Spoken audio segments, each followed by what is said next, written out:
Saya dengan Kristiani dari ASN 23. Saya bernama Lasari dari ASN 29. Saya dengan Sulita dari ASN 1. Baik, yang pertama adalah memahami materi rapat atau pengertian materi rapat. Notulen rapat adalah ringkasan tertulis yang mencakup informasi dan pembahasan yang terjadi selama rapat. Materi ini mencakup topik, peserta rapat, serta keputusan yang diambil dari rapat. Pembuat notulen harus menyediakan rangkuman yang akurat agar dapat digunakan untuk keperluan peserta. Yang selanjutnya adalah tujuan dan fungsi notulen rapat.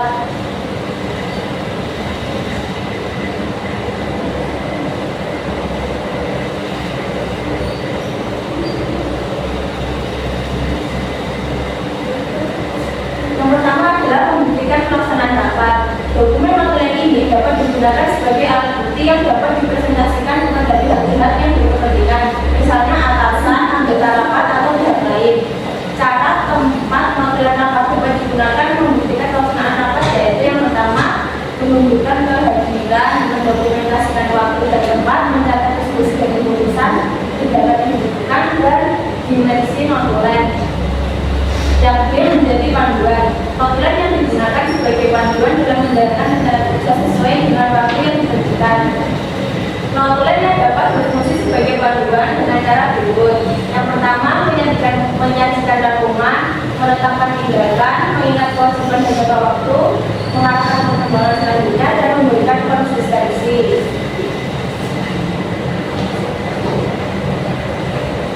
Selanjutnya yang C yaitu menjadi tolak ukur dalam pengambilan keputusan. Notulen rapat menjadi tolak ukur yang penting dalam pengambilan keputusan. Notulen membantu memastikan keputusan berdasarkan pada informasi yang lengkap, argumen yang kuat, pemahaman yang jelas. Berikut adalah cara notulen rapat dapat berfungsi sebagai tolak ukur. 1. Mencatat diskusi dan argumen. 2. Merekam keputusan yang diambil. 3. Menyediakan konteks dan justifikan. 4. Mengingatkan pada tindakan yang disepakati. 5. Menghindari kesalahpahaman. Yang D yaitu sumber informasi yang kredibel. Notulen rapat berfungsi sebagai catatan kredibel tentang hal yang terjadi dalam rapat. Pada anggota rapat yang tidak hadir, notulen dapat berfungsi sebagai sumber informasi yang akurat. Notulen rapat dapat berfungsi sebagai sumber informasi yang dapat dipercaya dengan cara berikut. 1. Mencatat fakta dan kejadian. 2. Merekam keputusan dan tindakan. 3. Mengandalkan sumber yang valid. 4. Menjadi acuan yang jelas. 5. Memberikan konteks yang akurat. E. Menawarkan perlindungan hukum. Notulen rapat dapat dianggap sebagai dokumen yang dianggap sah oleh pengadilan karena berisi fakta-fakta dalam rapat termasuk daftar peserta dan hasil akhirnya. Notulen dapat menjadi bukti yang dapat membebaskan seseorang jika terbukti tidak bersalah. Berikut adalah notulen rapat berfungsi sebagai alat perlindungan hukum. 1. Mencatat keputusan dan pembahasan. 2. Menunjukkan kepatuhan dan konsistensi. 3. Menyimpan informasi yang penting. 4. Menyediakan bukti rekaman. 5. Mendokumentasikan perubahan dan perkembangan. Selanjutnya yaitu jenis notulen rapat. Jenis notulen rapat ada dua, yaitu 1. Notulen kajian. Jenis notulen yang mencatat setiap kata yang diucapkan dalam rapat tanpa adanya pengurangan dan penambahan. Dalam notulensi ini umumnya berupa catatan tentang stenografi dan transkripsi. Selanjutnya yaitu notulensi rangkuman. Jenis notulensi yang merupakan ringkasan singkat dari topik pembahasan dalam rapat. Selanjutnya adalah langkah-langkah menyusun notulen. 1. Menyiapkan alat tulis dan catatan rapat. 2. Mencatat informasi dasar rapat. 3. Ringkas pembukaan rapat. 4. Mencatat hasil diskusi. 6. Merangkum hasil rapat. 7. Sertakan action plan.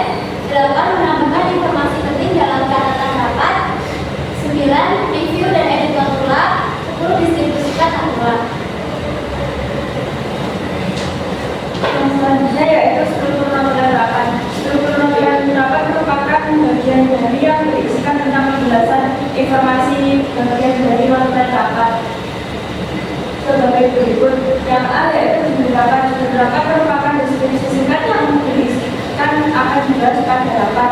Yang B yaitu waktu dan tempat rapat. Waktu dan tempat rapat ditulis pada awal notulen yang bertujuan untuk mengetahui tenggat yang untuk mengetahui berlangsungnya rapat. Yang D. Daftar anggota rapat. Daftar anggota rapat merupakan data dari peserta rapat yang berisikan tentang nama-nama peserta rapat. Yang B. Tujuan rapat. Tujuan rapat merupakan tujuan utama yang ingin dicapai dalam sebuah rapat yang dicatat dalam formula. Yang E. Pembahasan hasil dan kesimpulan rapat. Ini mengenai tentang kesimpulan hasil ringkasan rapat dan juga keputusan hasil rapat.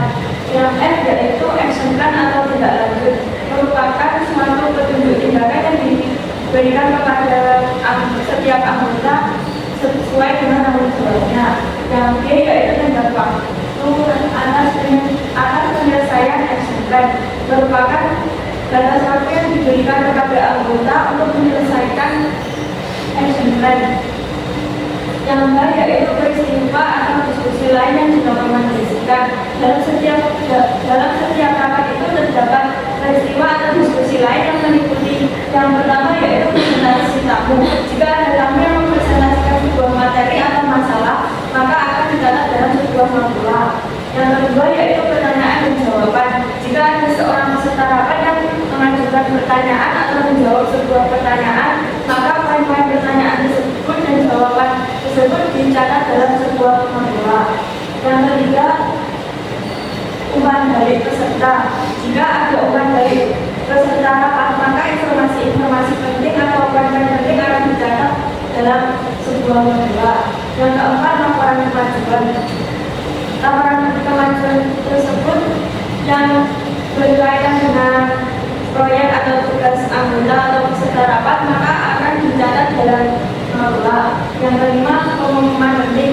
Pengumuman penting tersebut akan dicatat dalam sebuah formula yang bertujuan untuk mengetahui informasi-informasi penting dan juga memudahkan kita untuk mencari informasi tersebut. Yang terakhir, yang I yaitu follow-up meeting. Follow-up meeting adalah pertemuan lanjutan yang dijadwalkan setelah rapat sebelumnya. Selanjutnya ada tips membuat formula rapat atau pertemuan. Yang pertama yaitu menyusunkan peralatan yang diperlukan. Sebelum memulai rapat, sebaiknya kita menyiapkan peralatan yang dibutuhkan. Jika kita menggunakan metode konvensional, kita harus memastikan bahwa pena sudah diisi dengan tinta. Dan apabila kita menggunakan metode rekam suara dan laptop, kita harus memastikan peralatan tersebut bisa digunakan dengan baik dan memiliki daya yang cukup. Dari penggunaan alat yang kurang memadai karena hal tersebut bisa mengganggu pertemuan. Yang kedua yaitu menggunakan bahasa yang sederhana. Selama jalannya rapat, pastinya waktu umum untuk mencatat setiap kata yang disampaikan oleh peserta rapat sangat terbatas. Oleh karena itu kita harus memperhatikan juga bagaimana cara penulisan bagian-bagian yang penting. Gunakan kata yang kalimat yang singkat agar mudah diingat dan dipahami. Yang ketiga yaitu melakukan pengecekan. Setelah mencatat, sebenarnya kita memeriksa kembali notulen rapat untuk menghindari kesalahan keketikan dalam poin-poin yang kita catat. Dan sebelum didistribusikan, kita harus meminta izin kepada atasan untuk membagikan notulen tersebut. Selanjutnya ada penyimpanan notulen rapat atau pertemuan. Penyimpanan notulen merupakan langkah yang sangat penting dalam menjaga keamanan dan aksesibilitas informasi rapat. Ada pun cara-cara yang baik dalam menyimpan notulen. Yang pertama yaitu penyimpanan digital. Sifatnya notulen rapat dalam format digital. Misalnya dokumen teks. Dokumen teks ini seperti file PDF, file Word maupun Google Docs. Pastikan notulen rapat tersebut dapat disimpan dengan aman dan terpercaya, misal seperti cloud storage atau sistem manajemen dokumen. Yang kedua yaitu organisasi berdasarkan tanggal atau topik. Yang ketiga, nama file yang deskripsi. Buat nama file dengan deskripsi yang jelas. Yang ketiga, backup secara berkala. Backup secara berkala ini sangat penting dalam notulen rapat karena hal tersebut bisa melindungi apabila data itu hilang karena tak terduga atau kerusakan.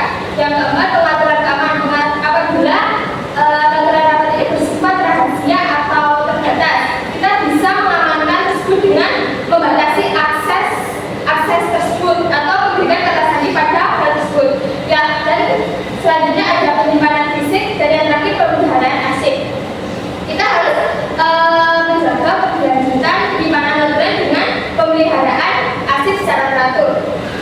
Yang kedua yaitu distribusi notulen rapat atau pertemuan. Distribusi langsung mengacu pada praktek memberikan salinan notulen rapat berupa serta rapat secara langsung saat rapat berlangsung atau segera setelah rapat selesai. Cara distribusi notulen secara langsung yaitu cetak salinan fisik, yang kedua salinan digital langsung, yang ketiga pembagian di antara peserta, yang keempat penggunaan aplikasi rapat digital, dan yang terakhir penggunaan layanan pesan instan. Keuntungan dan kerugian distribusi notulen langsung. Keuntungannya yaitu kecepatan dalam pengiriman, yang kedua efisiensi biaya, yang ketiga kontrol dan fleksibilitas tenaga ditentu oleh penulis, yang keempat interaksi langsung. Dan ada pun kerugian dari distribusi langsung ini yaitu yang pertama keterbatasan geografis, yang kedua potensi resiko keamanan kerahasiaan, yang ketiga terbatasnya kemampuan penyebaran, dan yang terakhir terbatasnya respon. Yang selanjutnya yaitu distribusi melalui jasa petugas atau kurir perusahaan. Distribusi notulen melalui jasa petugas atau kurir perusahaan adalah cara lain untuk memastikan notulen rapat sampai kepada peserta rapat secara aman dan tepat waktu. Cara distribusi notulen rapat melalui jasa petugas atau kurir perusahaan yaitu A. Persiapkan notulen rapat, B. Hubungi jasa petugas atau kurir perusahaan, C. Koordinasikan detail pengiriman, D. Persiapkan paket pengiriman, E. Catat nomor pengiriman dan tanda terima, F. Konfirmasi penerimaan. Keuntungan dan kerugiannya yaitu yang pertama adalah keuntungan.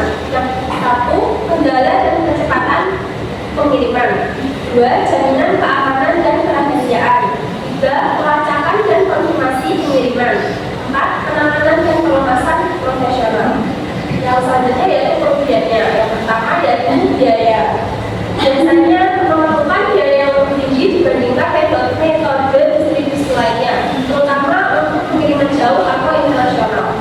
Yang kedua yaitu keterbatasan waktu pengiriman. Yang ketiga, terbatasnya cakupan geografis. Jika penerima berada di lokasi terpencil atau di luar jangkauan jasa tersebut, distribusi notulen mungkin menjadi lebih sulit atau membutuhkan waktu yang lebih lama. Empat, ketergantungan pada pihak ketiga. Yang C, distribusi melalui faksimil. Distribusi notulen melalui faksimil adalah metode pengiriman notulen rapat menggunakan mesin faksimil. Biasanya mengirimkan saluran secara langsung melalui sinyal telepon ke mesin faks penerima. Cara distribusi notulen melalui faksimil yang A yaitu persiapkan notulen rapat, B. Identifikasi penerima notulen, C. Gunakan mesin faksimil, D. Kirim notulen, E. Verifikasi pengiriman, F. Konfirmasi penerimaan. Yang kedua yaitu ada keuntungan dan kerugian distribusi notulen melalui faksimil.